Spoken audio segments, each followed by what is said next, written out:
June 14th, 1814.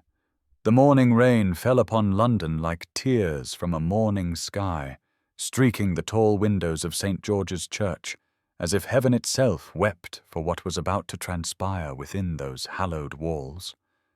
Eleanor Ashworth stood at the entrance of the nave, her fingers trembling against the ivory silk of her wedding gown, a garment she had not chosen and did not want, purchased with money her family did not possess for a ceremony that felt more like an execution than a celebration. 200 faces turned toward her as the organ swelled, 200 members of society who had come not to witness love, but to observe the spectacular fall of a baron's daughter, sold like chattel to settle her father's gambling debts.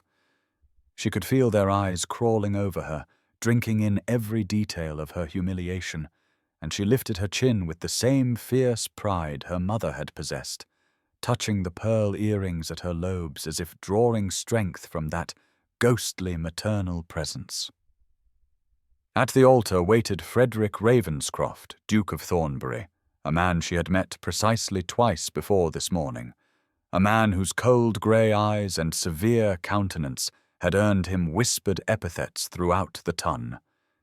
He stood impossibly still, his dark hair swept back from a face that might have been carved from marble, his signet ring bearing the raven crest of his ancient house, catching what little light penetrated the gloom. Eleanor's stepmother Lydia had told her everything, had explained with barely concealed satisfaction how the Duke had demanded Eleanor specifically as payment for the £40,000 her father owed, how he had refused all other forms of settlement, how he had looked upon her at Lady Pemberton's musical and decided she would be his. The cruelty of it burned in Eleanor's chest as she walked forward, each step bringing her closer to a fate she had not chosen, with a man she had every reason to despise. Her father would not meet her eyes from his place in the front pew, his shoulders hunched with shame or perhaps relief that his debts would be cleared, while Lydia sat beside him in her finest lavender silk, her expression one of barely suppressed triumph. When Eleanor reached the altar, she could smell sandalwood, and something darker, could see the muscle twitching in Frederick's jaw as the vicar began to speak the ancient words that would bind them together until death. The ceremony proceeded with agonizing slowness, each phrase a chain wrapping tighter around her throat, until at last the vicar turned to her and asked if she would take this man as her husband, to honor and obey him all the days of her life. Eleanor looked into Frederick's unreadable grey eyes, saw her own reflection trapped there like a bird in a cage, and something inside her simply shattered. She gathered what moisture she could in her mouth, leaned forward as if to speak her vows, and spat directly into the face of the Duke of Thornbury before the gasping, horrified assembly of London's finest. The sound that rose from the assembled guests was unlike anything Eleanor had ever heard, a collective inhalation of horror that seemed to steal all the air from the church, followed by a silence so profound she could hear the rain hammering against the stained glass windows above. She watched as her saliva dripped down Frederick's cheek, watched his grey eyes widen for just a fraction of a second before that marble composure reasserted itself, and she braced herself for the blow that would surely come, for the rage that any man would feel at such a public humiliation. Behind her she heard Lady Harriet's strangled sob, heard the rustle of silk as women pressed handkerchiefs to their mouths, heard the low murmur of male voices thick with shock, and something that might have been reluctant admiration. But Frederick did not strike her. He did not shout or storm from the church or call for the marriage to be dissolved. Instead, he reached into his coat pocket with a deliberate slowness that made Eleanor's heart pound against her ribs, withdrew a pristine white handkerchief, and wiped his face with the same care one might use when cleaning spectacles. The muscle in his jaw twitched once, twice, 3 times, the only visible sign of whatever tempest might be raging beneath that glacial exterior. And when he had finished, He simply folded the handkerchief and returned it to his pocket, as if she had done nothing more offensive than sneeze in his direction. Eleanor stared at him, her defiance beginning to curdle into confusion, and she became suddenly aware of her stepmother in the front pew, of Lydia's expression of satisfaction that seemed entirely wrong for a woman whose stepdaughter had just committed social suicide. The vicar stood frozen at his pulpit, his prayer book trembling in his hands, clearly uncertain whether to continue or flee, and it was Frederick who broke the terrible silence, his voice low and steady as he addressed the terrified clergyman. "Continue," he said, and the single word carried such authority that the vicar immediately resumed the ceremony with renewed fervor, stumbling over words he had spoken 1,000 times before. When Frederick spoke his vows, his voice did not waver, did not betray any emotion beyond a sort of weary determination, and Eleanor found herself unable to look away from his face as he pledged to honor and cherish her until death parted them. The vicar turned to her once more, his eyes pleading with her not to cause another scene, and Frederick leaned close, so close that his breath stirred the fine hairs at her temple, and whispered words meant only for her ears. "You have been told lies," he murmured, "and one day you will know the truth of what your stepmother has done." Eleanor felt the blood drain from her face, felt her certainty crack like ice on a winter pond. But before she could respond, the vicar was prompting her for her vows, and she heard her own voice speaking the words that would bind her to this stranger forever, hardly knowing what she said, her mind spinning with the impossible suggestion that everything she believed about this marriage might be wrong. And now's the time to stop and subscribe to our channel. If you enjoyed this video, don't forget to like it and drop a comment telling us where you're watching from. It's always amazing to see how far these tales travel across the world. Now, let's continue. The carriage lurched forward into the grey afternoon, and Eleanor pressed herself against the velvet squabs, as far from Frederick as the confined space would allow, her wedding gown a prison of ivory silk that rustled with every jolt of the wheels over the cobblestones. The rain had not relented, hammering against the roof and streaming down the windows in endless rivulets that blurred the passing London streets into watercolour smears of grey and brown, and Eleanor fixed her gaze upon that distorted world rather than look at the man she had just married, the man whose face she had defiled before 200 witnesses, the man who sat across from her in perfect stillness, as if carved from the same stone as the church they had just fled. She could feel his eyes upon her, could sense him watching her the way a naturalist might observe some unfamiliar creature, and her skin prickled with awareness even as she refused to acknowledge his presence. The silence stretched between them, thick and suffocating, broken only by the rhythm of rain and hooves and her own shallow breathing, and Eleanor found herself waiting for the violence she was certain must come, tensing her muscles against the blow that any man would surely deliver to a wife who had humiliated him so completely. But minutes passed, then an hour, and still Frederick did not move, did not speak, did not reach across the space between them to exact the retribution she deserved. When he finally stirred,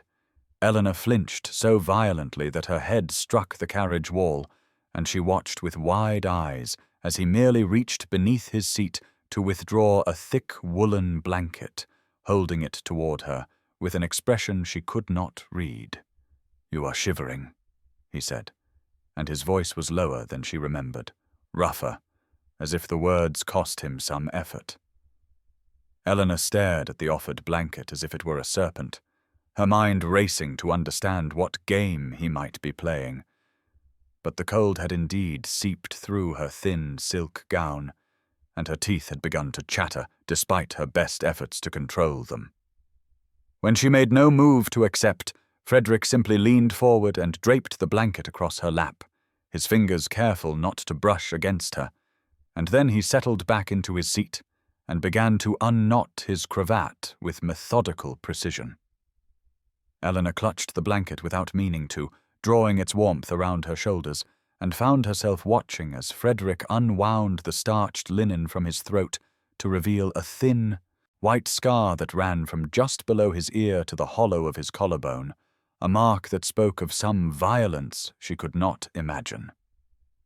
"There is food in the hamper, if you are hungry," he said without looking at her, gesturing to the wicker basket that had been placed between them,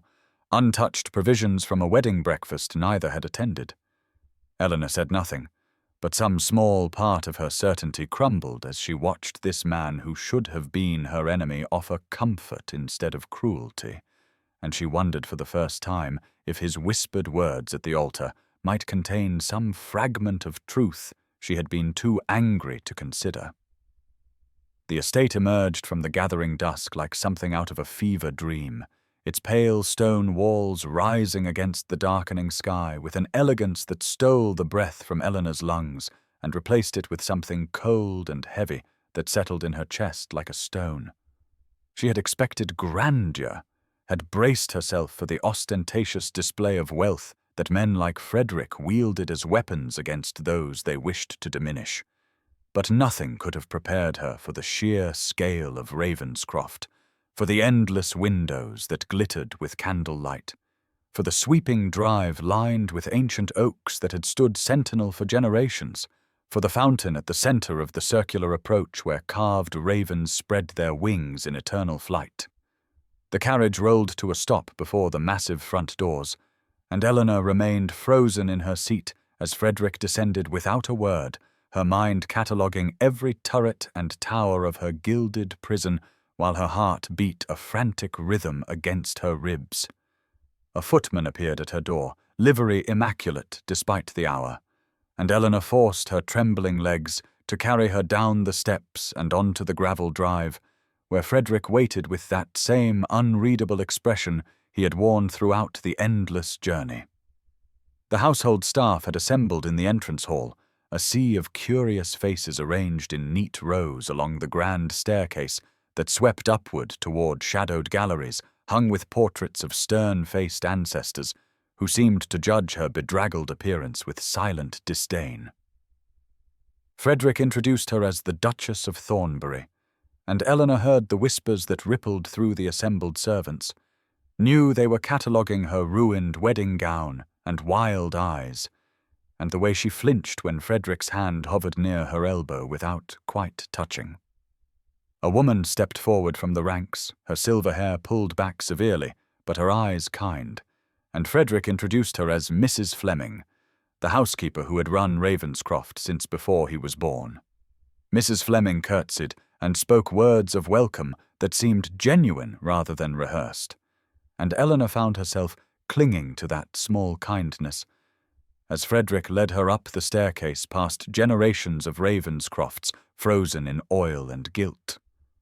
He stopped before a door in the east wing, explaining that these would be her chambers, that his own rooms were in the west wing should she need anything. And Eleanor stared at him in confusion that must have shown plainly on her face because something flickered in his grey eyes, something that might have been sadness or understanding or perhaps simply exhaustion.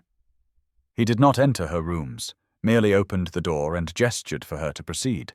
and Eleanor stepped across the threshold into a suite of chambers so beautiful that tears pricked unexpectedly at her eyes, a sitting room decorated in shades of blue and cream giving way to a bedroom dominated by a canopied bed hung with silk, and through the windows she could see the shadowed shapes of a rose garden silvered by the first light of a rising moon. Frederick bid her good night from the doorway, his voice formal and distant, and Eleanor watched him walk away down the corridor without once looking back,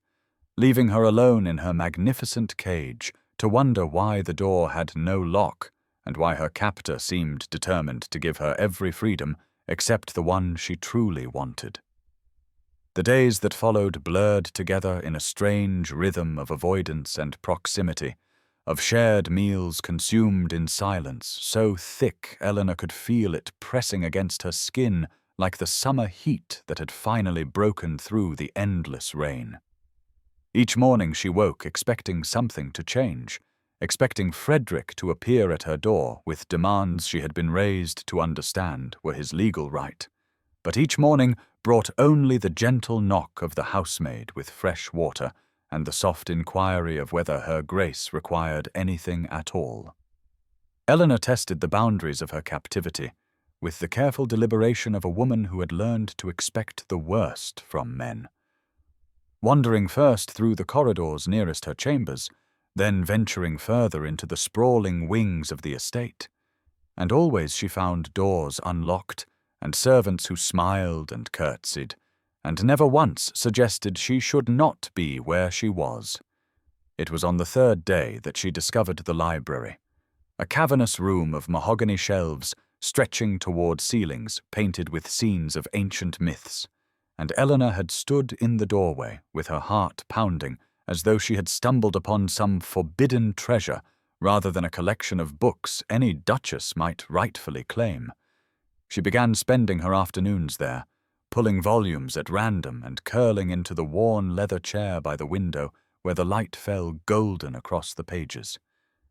And it was there that Frederick found her on the fifth evening, her dinner growing cold in the dining room while she lost herself in a volume of Shakespeare's sonnets that had been loved by some previous hand until the spine cracked easily open to favorite passages.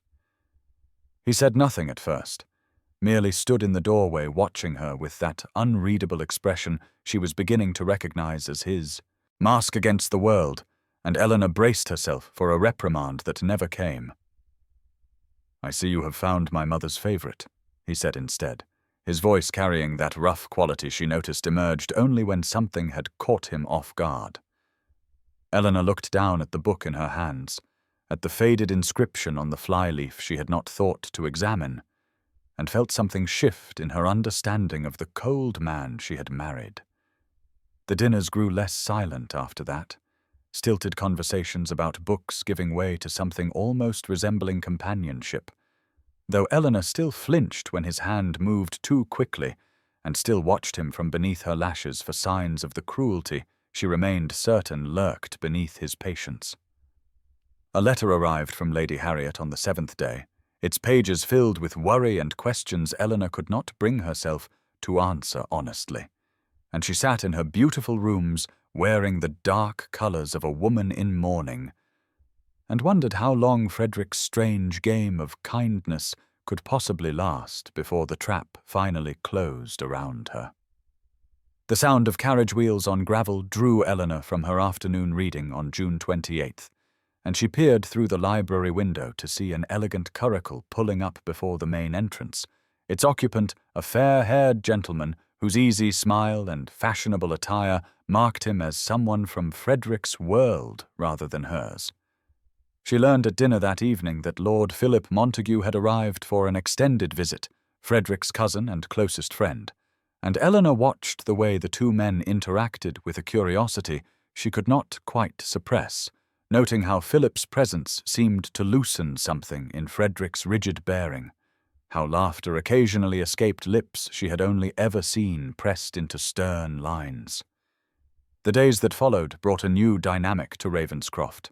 Philip's cheerful conversation filling the silences that had grown almost comfortable between Eleanor and her husband, and she found herself retreating more often to the quiet corners of the estate, where she might observe without being drawn into exchanges that left her feeling exposed and uncertain. It was on the third day of Philip's visit that Eleanor found herself wandering past Frederick's study in the late afternoon, the door left carelessly ajar in a way that would never have happened had guests not disrupted the household's careful routines, and she might have continued on her way had she not heard her own name spoken in Philip's curious tenor. She froze in the shadowed alcove where heavy curtains framed the window overlooking the rear gardens, her heart hammering against her ribs as she pressed herself against the wall and listened to words that would shatter everything she believed about her marriage and the man she had wed. Philip was asking why Frederick had not simply told Eleanor the truth, why he allowed her to believe he had demanded her hand as payment for her father's debts, and Frederick's reply came low and rough with something that sounded almost like pain. "I offered to forgive the debt entirely, Frederick said, the words landing like stones in Eleanor's chest. "I wanted nothing from Ashworth but his signature on the papers absolving him of the £40,000. Philip made a sound of disbelief, and Frederick continued, his voice growing harder as he explained how Lady Lydia had come to him privately, how she had negotiated Eleanor into the arrangement in exchange for her silence about certain indiscretions and a sum of money that would secure her own daughter's futures, how Eleanor had been sold by her stepmother with her father's weak-willed consent, while Frederick had been told Eleanor knew and had agreed to the match willingly. Eleanor pressed her hand against her mouth to stifle the sob that rose in her throat, her mind reeling as she heard Frederick confess to Philip that he had realized the truth too late, had seen Eleanor's hatred at the altar, and understood that she believed him a monster who had purchased her like chattel. "She hates me," Frederick said quietly, "and I cannot blame her for it when she believes I am the architect of her misery rather than merely another fool caught in her stepmother's web,"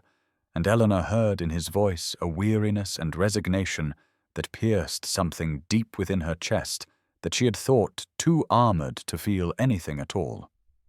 Eleanor did not go down to dinner that evening, sending word through the housemaid that she was unwell, and she spent the hours until nightfall pacing the length of her chambers with her thoughts churning like storm waters against a rocky shore, her mind returning again and again to the words she had overheard, and the implications that rewrote every interaction she had shared with the man she had married. She had hated him with such conviction, had built her understanding of their situation upon the foundation of his cruelty and her victimhood, and now that foundation had crumbled to reveal something far more complicated beneath, a truth that cast her stepmother as the architect of her misery, and Frederick as merely another piece moved about Lydia's chessboard. The clock on her mantel struck 9 in the evening when Eleanor finally gathered her courage and descended the grand staircase, her slippers silent on the polished wood as she made her way toward the library where she somehow knew Frederick would be, drawn to that room as surely as she herself had been drawn to it in the weeks since her arrival. She found him exactly where she expected, standing before the fireplace with one arm braced against the mantel and a glass of amber liquid dangling from his fingers, and he turned at the sound of the door opening with surprise, flickering across his features before he could school them into their usual careful neutrality. Eleanor closed the door behind her and stood with her back pressed against it, her heart hammering so loudly she was certain he must be able to hear it across the candlelit expanse of the room. "I know the truth," she said, and her voice emerged steadier than she had expected, strengthened perhaps by the hours she had spent rehearsing this moment. "I heard you speaking with your cousin this afternoon, and I know that you offered to forgive my father's debt entirely, that you never demanded me as payment, that my stepmother negotiated me into this arrangement for her own gain while telling me you had purchased me like livestock at auction." Frederick's expression shifted through several emotions too quickly for Eleanor to catalogue them all, surprise giving way to something that looked almost like relief before settling into a guarded watchfulness that made her chest ache in ways she did not fully understand. "I should have told you sooner," he said quietly, his voice rough with that quality she was learning to recognize as genuine feeling breaking through his careful control. "I realized at the altar that you had been deceived, but I thought you would never believe me over your own family, and I hoped that time might allow you to see the truth for yourself." Eleanor crossed the room on unsteady legs, stopping when she stood close enough to see the firelight reflected in his dark eyes, close enough to notice the tension in his jaw and the way his knuckles had gone white around his glass. "I spat in your face," she whispered, and the words carried all the horror and shame that had been building in her since that afternoon. "I stood before God and 200 witnesses and spat in the face of a man whose only crime was being deceived as thoroughly as I was, and I am so deeply sorry, Frederick." His Christian name fell from her lips without conscious thought, and she watched something in his expression crack open at the sound of it, something vulnerable and hopeful that made him look younger than his 32 years. The days that followed their midnight confession in the library unfolded with a tentative sweetness that Eleanor had never imagined possible in this marriage she had entered with such fury and despair, and she found herself waking each morning with something that felt dangerously close to anticipation, wondering what new facet of Frederick Ravenscroft she might discover before the sun set again over the rolling hills of his estate. They began walking together in the rose garden after breakfast, a habit that started on July 1st when Frederick appeared at the morning room door and asked if she might care to see the new blooms that had opened overnight, and Eleanor had accepted with a careful casualness that belied the way her heart had quickened at the sight of him standing there, with sunlight catching the hints of auburn in his dark hair. The walks became longer as the days progressed, winding through the formal gardens and out into the wilder meadows beyond, and their conversations deepened in kind, moving from safe topics like books and estate management to more dangerous territory, the shadowed places where they kept their wounds and their longings.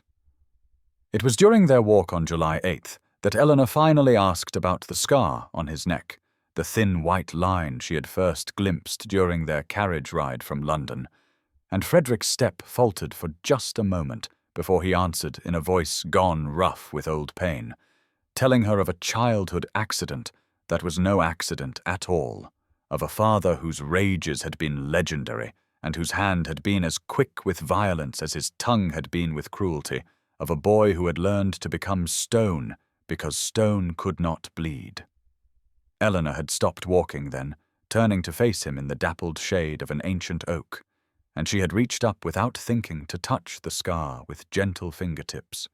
watching his eyes flutter closed at the contact, as if her touch were something precious rather than a liberty she had no right to take. They stood that way for several heartbeats, her fingers against his throat where she could feel his pulse racing beneath the thin skin. And when she finally let her hand fall away, she saw something new in his expression, something hungry and hopeful that made warmth bloom low in her belly in ways she did not fully understand. The days grew warmer as July progressed, and Eleanor found herself abandoning the dark colors she had worn like mourning clothes, choosing instead the lighter muslins and soft pastels that Frederick's housekeeper had quietly added to her wardrobe, and she noticed the way his gaze lingered when she appeared in a gown of pale yellow or soft rose. Frederick began teaching her to ride properly on July 10th, his hands steady and warm as he adjusted her position in the saddle, and Eleanor discovered that she no longer flinched from his touch, but rather leaned into it, craving the connection that had once seemed so threatening. She realized one evening as she watched him reading by firelight, his brow furrowed in concentration and his lips moving slightly over difficult passages, that she no longer wished to escape this marriage, that somewhere between the spitting and the walking and the slow revelation of his wounded heart, she had begun to want something far more terrifying than freedom. The morning of July 18th, 1814, dawned golden and warm over Ravenscroft estate, and Eleanor descended to breakfast with a lightness in her step that would have been unimaginable to the woman who had arrived here just over a month ago, her heart heavy with hatred and her mind filled with dark imaginings of the cruelties that awaited her at the hands of the man she had been forced to marry. She found Frederick already seated at the table, his dark head bent over correspondence, as was his habit, and he looked up at her entrance with that softening around his eyes that had become increasingly frequent in recent days, a warmth that made something flutter in her chest each time she witnessed it. The footman had just finished, pouring her tea when the butler appeared with the Morning Post on a silver tray, and Eleanor's breath caught at the sight of a familiar violet seal pressed into the wax of one particular letter, the distinctive mark of Lady Harriet Sinclair that she would have recognized anywhere. Her hands trembled slightly as she broke the seal and unfolded the pages, her eyes moving rapidly across Harriet's elegant script, and she felt the blood drain from her face as the words registered in her mind, each sentence landing like a blow to the fragile happiness she had been building in these quiet weeks away from London. Frederick noticed immediately, setting aside his own correspondence and rising from his chair with concern etched across his features,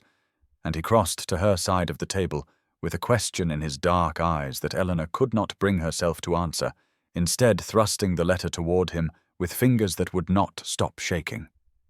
She watched his expression transform as he read, watched the concern give way to something colder and more dangerous, watched the muscle in his jaw begin to twitch in that tell she had learned meant he was fighting to control his temper. Harriet wrote that Lady Lydia had been very busy in their absence, spinning tales throughout every drawing-room and ballroom in London about her poor stepdaughter imprisoned in the country estate of a brutal duke, painting pictures of Eleanor locked in towers and denied food and beaten for the slightest disobedience, turning the scandal of the wedding day into an ongoing tragedy that had all of society clucking with sympathy for the victim and outrage at her monstrous husband. The gossip had grown so pervasive that Harriet feared Eleanor's reputation might never recover, that even if she returned to society someday, the stain of victimhood would cling to her forever. And Frederick's hands clenched so tightly around the paper that Eleanor feared he might tear it in two. She reached up without thinking to touch the pearl earrings she wore, her mother's earrings, and she thought of the woman who had given them to her, a woman who had faced down adversity with grace and spine of steel, and something hardened inside Eleanor's chest as she met Frederick's furious gaze. "We cannot let her win," Eleanor said quietly, and Frederick's expression shifted from rage to something that looked very much like pride. "Then we shall go to London," he replied, "and we shall show them all exactly how wrong they are." The evening of July 19th, 1814, found Eleanor and Frederick sequestered together in the library that had become their sanctuary, the fire crackling low in the grate despite the summer warmth outside, casting dancing shadows across the walls lined with leather-bound volumes, and the settee where they sat closer together than propriety would have allowed in any London drawing-room, though propriety seemed a distant and irrelevant concern when measured against the weight of the decision that lay before them. Eleanor had spent the entire day turning Harriet's letter over in her mind, reading and rereading the words until they had burned themselves into her memory, and with each pass her resolve had hardened like steel being tempered in flame, the initial shock and despair giving way to something far more powerful, a cold and determined fury at the stepmother who had orchestrated her suffering, and now sought to compound it with lies designed to destroy whatever happiness Eleanor might find. She looked at Frederick now, at the strong line of his jaw and the concern etched in his dark eyes as he watched her, and she felt a surge of protectiveness that surprised her with its intensity. This man who had been painted as her monster, deserving so much better than the whispers that followed his name through ballrooms he never deigned to enter. "I want to go to London," Eleanor said, and her voice was steady, despite the fear that fluttered beneath her breastbone like a caged bird. "I want to attend Lady Pembroke's ball, and I want to stand before every person who has believed Lydia's lies and show them the truth of our marriage." Frederick's hand found hers on the cushion between them, his fingers warm and strong as they interlaced with her own, and Eleanor felt her breath catch at the intimacy of the gesture, at the way such a simple touch could send warmth spreading through her entire body. "You understand what that will mean," he said quietly, his thumb tracing slow circles against her palm. "They will scrutinize your every expression, your every word, looking for cracks in the facade, and society can be unutterably cruel to those who disappoint their expectations." Eleanor turned to face him more fully, close enough now that she could see the flecks of gold in his dark eyes, close enough to catch the scent of sandalwood, and something uniquely him that had become as familiar as her own heartbeat. "I am not afraid of society," she replied, lifting her chin with the same defiance she had shown at the altar, though the emotion behind it had transformed entirely. "I am the Duchess of Thornbury, and I will not cower in the country, while a woman who sold me for her own gain destroys my reputation with comfortable lies." Something shifted in Frederick's expression then, something heated and admiring that made Eleanor acutely aware of how close they sat, of the way the firelight turned his features golden and soft, and he leaned toward her with an intensity that stole the breath from her lungs. "You magnificent creature," he murmured,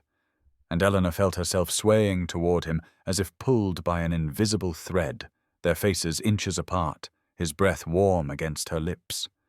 The sharp crack of a log shifting in the fireplace made them both start and pull back. The moment shattered, but not forgotten, hanging between them like a promise yet to be fulfilled. And Frederick cleared his throat before speaking of modistes and ball gowns and the campaign they would wage together against the poison Lydia had spread. The afternoon of July 25th, 1814, brought Madame Beaumont and her army of assistants to Ravenscroft estate, their carriages laden with bolts of silk and satin and muslin in every shade imaginable. And Eleanor stood in the centre of her sitting room, feeling rather like a dressmaker's form, as the diminutive French woman circled her with measuring tape and pins and a critical eye that missed nothing. She had been poked and prodded and measured for what felt like hours, trying on partially constructed garments and standing still while fabric was draped and pinned and adjusted. And she was just beginning to wonder if she might expire from boredom when Madame Beaumont produced a length of emerald silk so luminous it seemed to glow with its own inner light, the color of summer leaves with sunlight filtering through them, the exact shade of Eleanor's own eyes when she was happy or angry or feeling anything at all with intensity. "This one," Madame declared in her heavily accented English, "this is the gown for the ball," and as her assistants helped Eleanor into the half-finished creation, she felt something shift inside her chest, some recognition of the woman she was becoming in this place she had once thought of as her prison. The gown was cut lower than anything Eleanor had ever worn, skimming the curves she had always hidden beneath modest necklines, and gold thread had been worked into the bodice in delicate patterns that caught the afternoon light streaming through the windows, and she was so absorbed in staring at her reflection in the full-length mirror that she did not hear the door open behind her. "Frederick," Madame Beaumont said with evident pleasure, "you must see what I have created for your Duchess." And Eleanor turned to find him standing in the doorway with an expression she had never seen on his face before, something raw and unguarded that made her breath catch and her cheeks flush with sudden heat. He said nothing for a long moment, simply stood there staring at her as if she were a vision he could not quite believe was real, and Eleanor felt herself standing straighter under his gaze,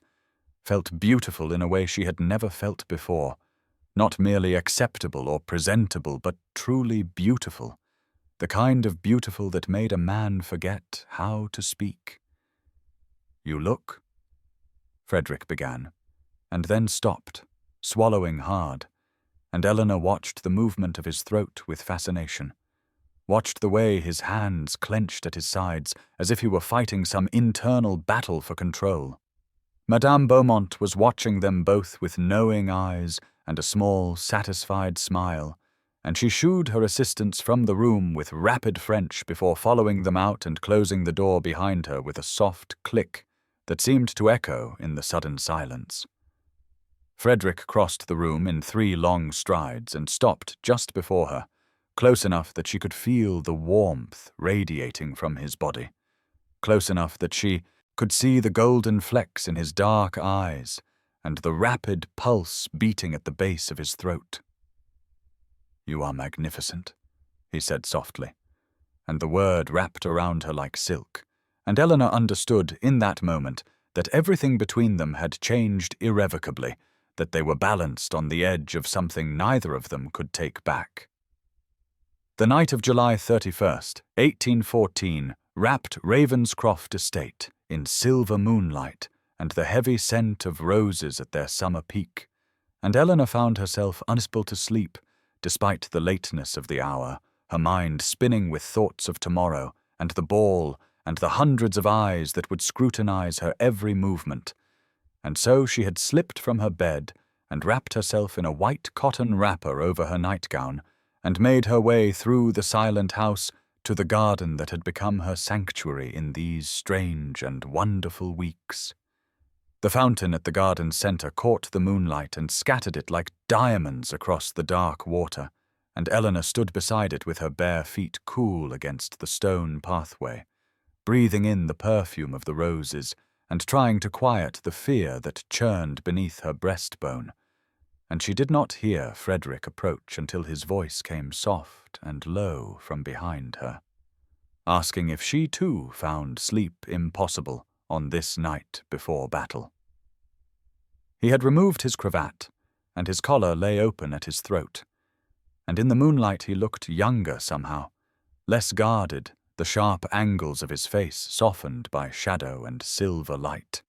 and Eleanor felt her heart constrict at the sight of him, at the realization of how much had changed since that terrible morning in the church, when she had spat in the face of this man who now felt like the only solid ground beneath her feet. "I am afraid," she admitted, and the words came easier than they once would have, this new honesty between them still fragile but growing stronger with each passing day, and Frederick moved to stand beside her at the fountain's edge, close enough that she could feel the warmth of his body through the thin fabric of her wrapper. "You have nothing to fear," he said quietly, his eyes fixed on the dancing water. "You are braver than you know, and stronger than anyone who will be in that ballroom tomorrow, and I will be beside you through every moment."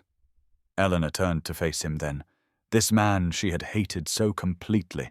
and now found herself unable to imagine living without. And she saw in his dark eyes the same fear and hope and longing that burned in her own chest, and before she could think better of it, she was speaking the words that had been building inside her for weeks. "I was so wrong about you," she whispered, "so terribly wrong, and you have been patient and kind when I deserved neither, and I do not know how to thank you for showing me who you truly are." Frederick's hand came up to cup her face, his palm warm against her cheek, and Eleanor leaned into his touch like a flower turning toward the sun, and when he spoke his voice was rough with emotion long suppressed. "I fell in love with you," he said, "despite every reason not to, despite your hatred and your defiance and the way you looked at me like I was a monster. I fell in love with your courage and your spirit and the fire in your eyes." And Eleanor felt tears slip down her cheeks as she rose on her toes and pressed her lips to his, tasting salt and moonlight, and the promise of something neither of them had dared to hope for. The night of August 1st, 1814, blazed with the light of 500 candles in Lady Pembroke's ballroom, as Eleanor stood at the top of the grand staircase with Frederick's arm solid and warm beneath her gloved fingers, and she could feel the eyes of all London turning toward them like flowers following the sun, 300 faces tilting upward in shock and curiosity and barely concealed hunger for scandal, and for one terrible moment she thought her legs might fail her entirely. The emerald silk of her gown caught the candlelight and scattered it like green fire across the marble steps, and she heard the gasps ripple through the crowd below like stones thrown into still water, heard the whispers begin their serpentine journey from lip to ear to lip again, and she felt Frederick's hand cover hers where it rested on his arm, his touch steady and sure and warm even through the barrier of their gloves. They descended together, step by measured step, And Eleanor held her chin high, despite the terror that clawed at her throat, despite the knowledge that half the people in this room believed she was a prisoner in her own marriage, and the other half thought her mad for spitting in the face of one of England's most powerful men. The orchestra had fallen silent at their entrance, and now hovered in that breathless pause between movements, and in that silence Eleanor could hear her own heartbeat thundering in her ears like distant cannon fire, could hear the rustle of silk and the sharp intake of breath from a woman in yellow standing near the bottom of the stairs. Frederick led her into the ballroom proper, and the crowd parted before them like the Red Sea before Moses, and Eleanor saw the shock on their faces transform into something else as they took in the way Frederick looked at her, the way his dark eyes softened when they met hers, the way he held her as if she were the most precious thing in all of England rather than a burden he had been forced to bear. Lady Harriet reached them first, her dear face shining with tears and relief as she grasped Eleanor's free hand and squeezed it tight, and Eleanor felt some of the ice in her chest begin to thaw at the sight of her friend, at the proof that not everyone in this glittering room wished her ill. The orchestra struck up a waltz as if on command, and Frederick turned to Eleanor with a question in his eyes, and when she nodded, he swept her onto the dance floor before the assembled masses, claiming her publicly and irrevocably as his duchess and his choice. And as they spun through the first measures of the dance, Eleanor caught sight of her stepmother Lydia, standing rigid with fury near the refreshment table, her face pale as milk beneath her rouge, and Eleanor smiled for the first time that evening, a smile that felt like a blade drawn from its sheath. The hour of 11 drew near, and Eleanor felt the moment approaching like a storm gathering on the horizon, felt it in the way Lydia's eyes followed her across the ballroom with increasing desperation, felt it in the whispers that swirled around her stepmother like carrion birds circling a dying animal. And when she saw Lydia move toward the refreshment table with a champagne glass clutched in her trembling fingers, Eleanor knew the time had come to end this charade once and for all. She glanced at Frederick where he stood 10 feet away speaking with Lord Pembroke, and he met her eyes with a small nod that said everything, that said he trusted her, that said this was her battle to fight and her victory to claim, and Eleanor felt her spine straighten with a courage she had not known she possessed as she made her way through the glittering crowd toward the woman who had sold her like livestock at market. "Lydia," she said, and her voice carried clear and strong across the sudden hush that fell around them. "I believe you have been telling tales about me to anyone who would listen." And the crowd pressed closer like moths to flame, hungry for scandal, hungry for blood, and Eleanor felt their attention like a physical weight upon her shoulders, but she did not falter. Her stepmother's face contorted through several expressions before settling on wounded innocence, her champagne glass shaking so violently that golden droplets spilled onto her ivory gloves, and she said in a voice pitched to carry, "Eleanor, my dear child, I have only ever wanted what was best for you, only ever tried to protect you from a man who bought you like a prize mare." The gasps that rippled through the crowd were everything Eleanor had anticipated, but she was ready now, armed with truth and righteous fury and the love of the man who watched her from across the room with pride blazing in his dark eyes. "That is a lie," Eleanor said, "and you know it is a lie because you are the one who negotiated the terms. You are the one who demanded I be included when the Duke offered to forgive my father's debts entirely. You sold me to secure your own daughter's futures, and then told me he had demanded me as payment." The silence that followed was absolute. 300 people holding their breath as the truth hung in the air like smoke after cannon fire. And Eleanor saw her father standing pale and shaken near the entrance, saw the moment he finally understood what his wife had done in his name. Lydia's mask crumbled then, her face twisting with ugly rage as she hissed, "You ungrateful girl! Everything I did was to save this family from ruin. and Eleanor smiled the smile that felt like a blade drawn from its sheath as she replied, "No, Lydia, everything you did was to save yourself,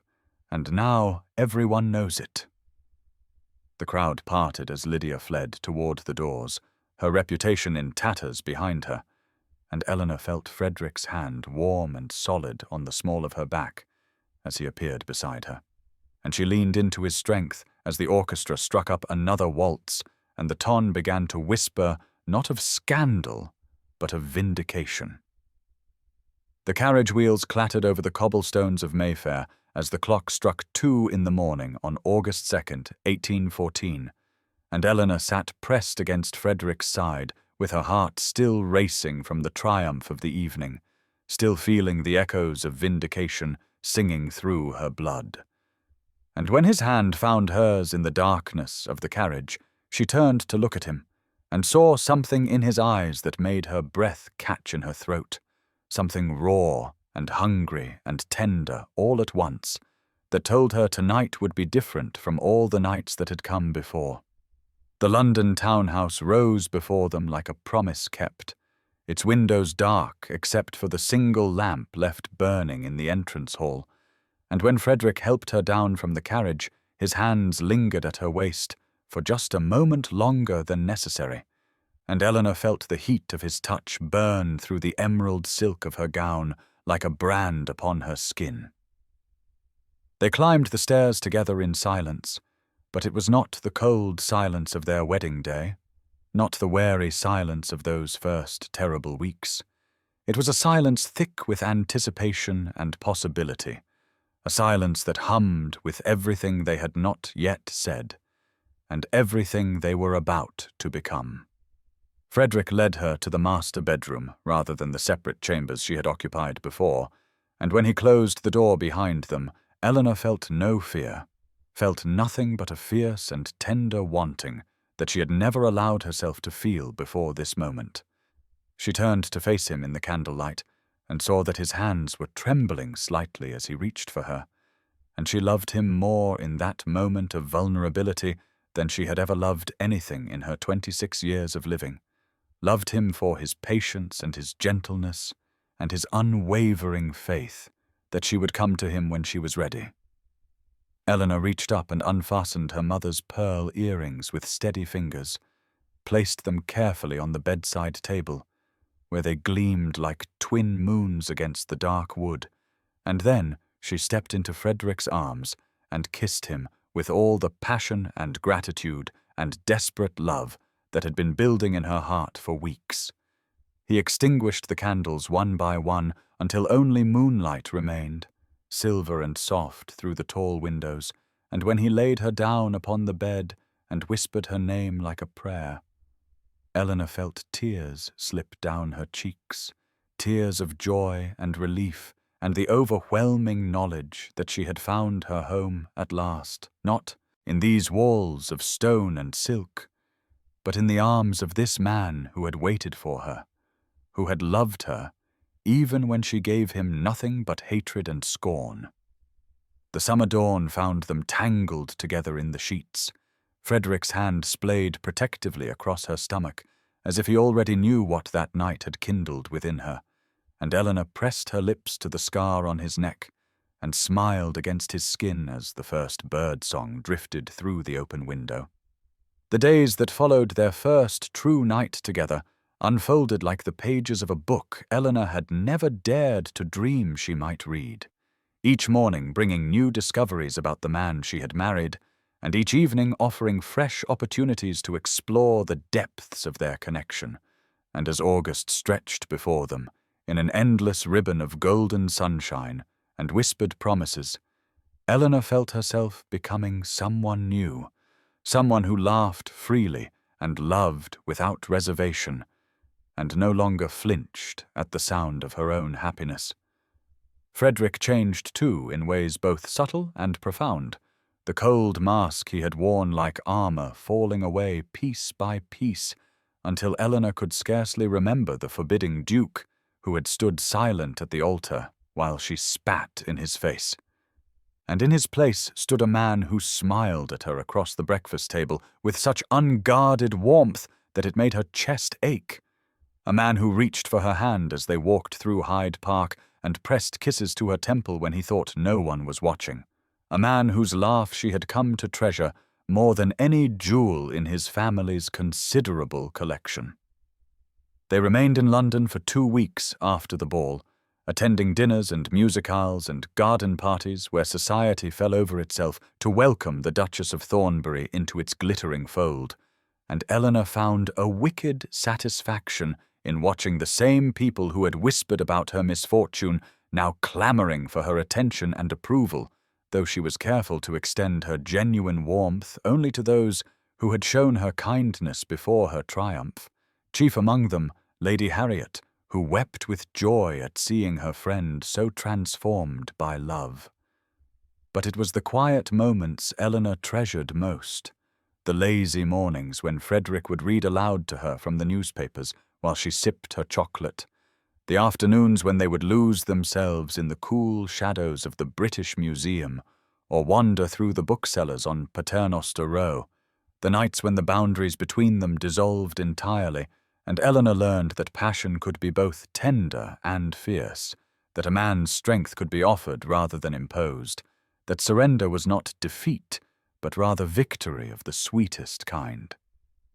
When they finally returned to Ravenscroft Estate in the last week of August, the countryside welcomed them with fields of ripening wheat and hedgerows heavy with blackberries,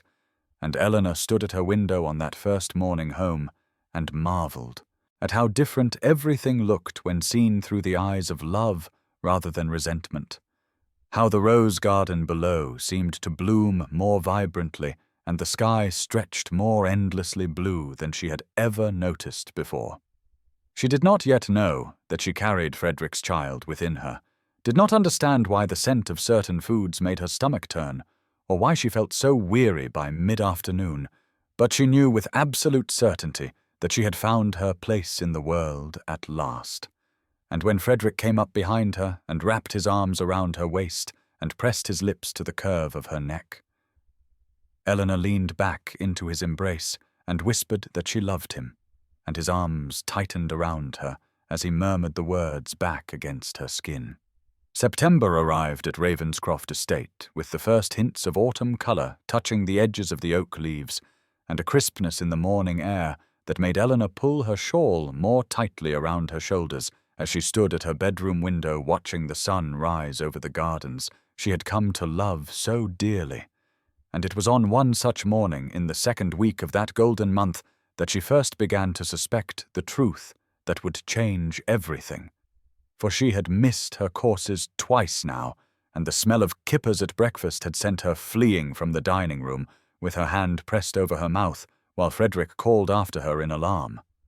The physician arrived from the village that very afternoon at Frederick's insistence, a kindly grey-haired man named Dr. Whitmore, who had delivered Frederick himself some 32 years prior,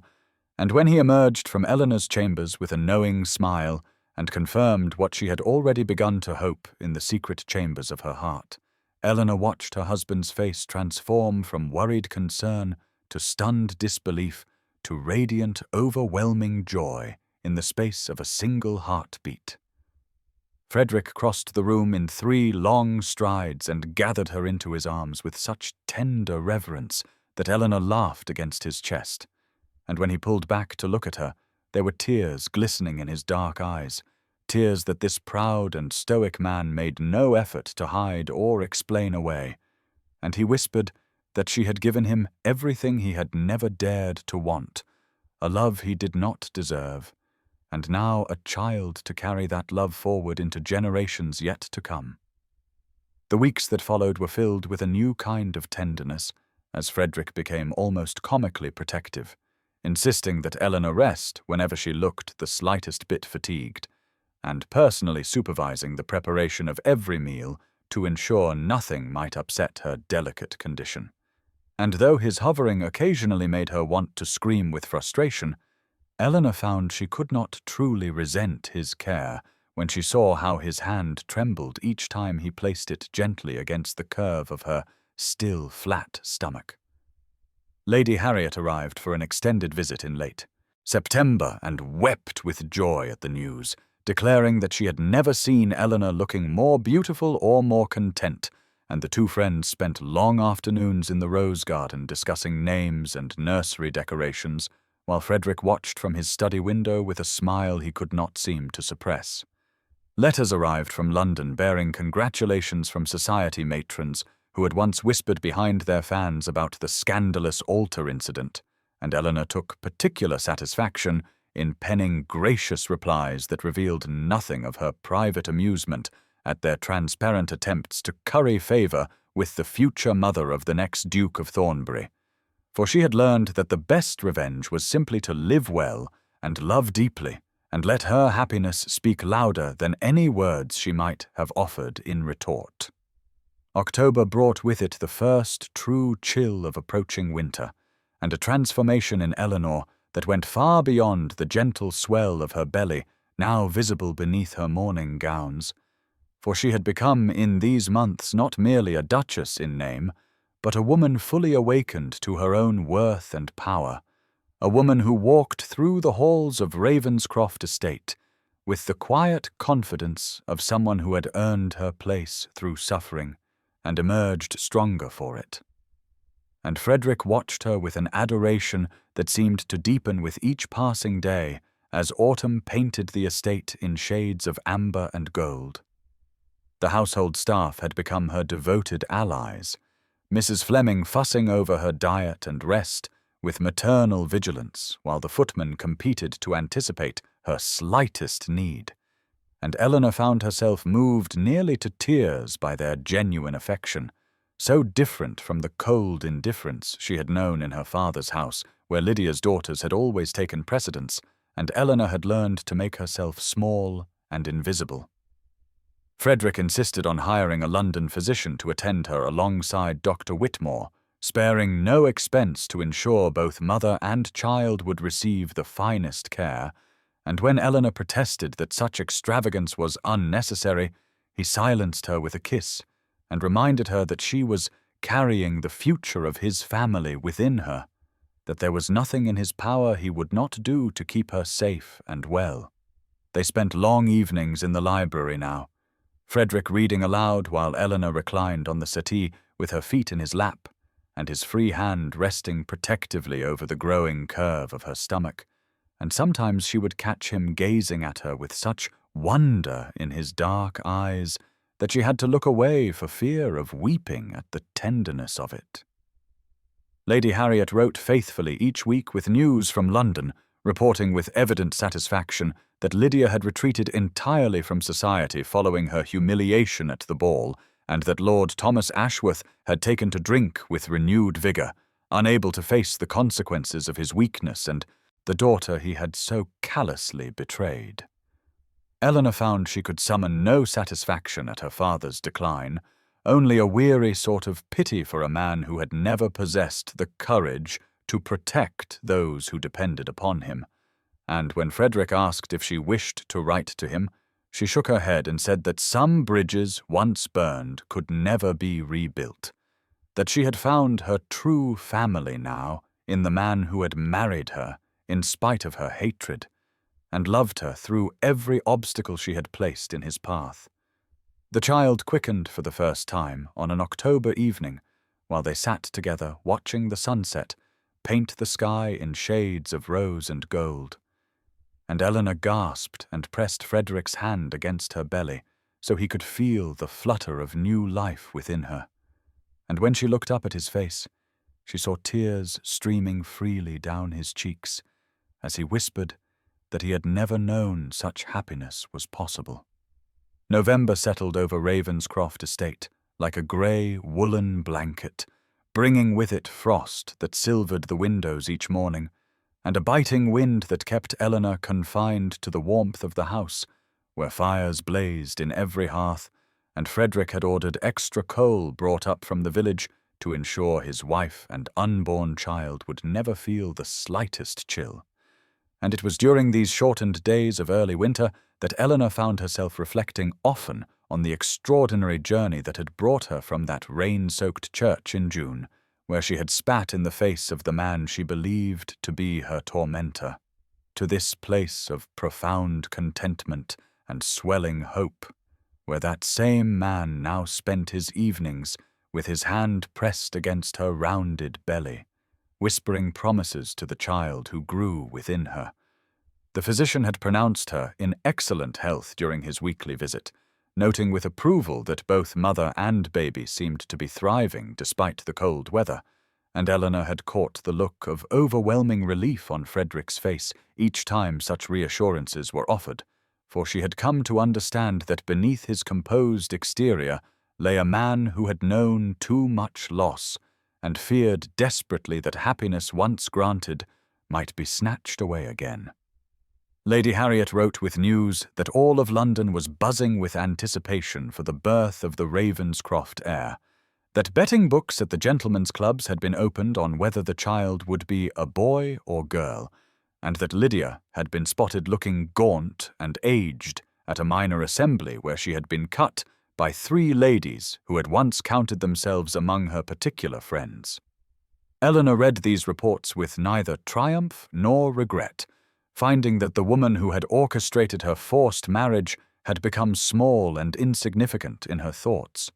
a figure from another life that no longer held any power over her present joy. Frederick had begun work on the nursery in the room adjoining Eleanor's chambers, personally selecting the wallpaper and furniture with a care that touched her deeply, and when she teased him about his sudden expertise in infant accommodations, he had blushed and admitted that he had been reading every book on the subject he could find in the library, determined to be a better father than his own had been. The scar on his neck, that pale reminder of childhood suffering at the hands of a cruel man, seemed to fade a little more each day as Frederick allowed himself to believe in the family they were creating together. And Eleanor often traced that mark with gentle fingers as they lay together in the firelight, silently vowing that their child would know only love and tenderness, that the cycle of pain that had shaped both their lives would end with them. December approached with the promise of Christmas celebrations, and as Eleanor watched the first snowflakes drift past her window, she placed both hands on the curve of her stomach and smiled at the thought that by the time spring returned to paint the gardens green again, she would be holding their child in her arms, the living proof that even the most inauspicious beginnings could lead to endings more beautiful than any she had ever dared to imagine. December arrived at Ravenscroft Estate with a gentle hush of snowfall that transformed the grounds into a landscape of pristine white, and Eleanor stood at her chamber window watching the flakes drift past like tiny fragments of lace, while her hands rested upon the substantial curve of her belly where the child within had grown strong and active, kicking with such vigor that Frederick often pressed his palm against her skin simply to feel the movement and marvel at the life they had created together during that summer night when she had finally chosen him freely and completely. The estate had been transformed for the Christmas season with garlands of evergreen draped along the banisters and red ribbons adorning every doorway, while the great hall held a magnificent tree that Frederick had insisted upon cutting himself from the woods at the edge of the property, declaring that his child's first Christmas must be marked with every possible tradition and celebration regardless of the fact that the baby would not arrive until the new year had begun. Lady Harriet had travelled from London to spend the holiday with them, her presence filling the house with laughter and feminine companionship that Eleanor had not realized she missed until her dearest friend arrived with trunks full of gifts and gossip about how thoroughly Lydia's disgrace had become the cautionary tale of the season, whispered about at every gathering as an example of scheming ambition brought low by its own machinations. Philip Montague joined them on Christmas Eve, bringing with him bottles of fine wine and stories of Frederick's childhood that made Eleanor laugh until tears streamed down her cheeks while her husband pretended offense at having his youthful misadventures exposed. The Christmas morning dawned clear and bright with sunlight sparkling off the snow-covered grounds, And Eleanor woke to find Frederick already awake and watching her with such tenderness in his dark eyes that she reached for him without words, pulling him close despite the bulk of her pregnant belly, and they lay together in the quiet warmth of their shared bed while the household stirred to life around them. He had given her a necklace of emeralds to match her eyes and the gown she had worn to triumph over her enemies, but the gift that moved her to tears was a leather-bound volume of Shakespeare's sonnets with an inscription in his own hand declaring that she had taught him the true meaning of every word the poet had written about love and transformation. She gave him in return a small portrait she had commissioned in secret, painted from a sketch Lady Harriet had made, showing Eleanor in her wedding dress as she had appeared on that fateful June morning when she had despised him with every fibre of her being, and when Frederick asked why she had chosen such an image, she told him that she wanted him to remember always how far they had travelled together, from hatred to love, from strangers to the family they were about to become, when their child entered the world and made everything complete.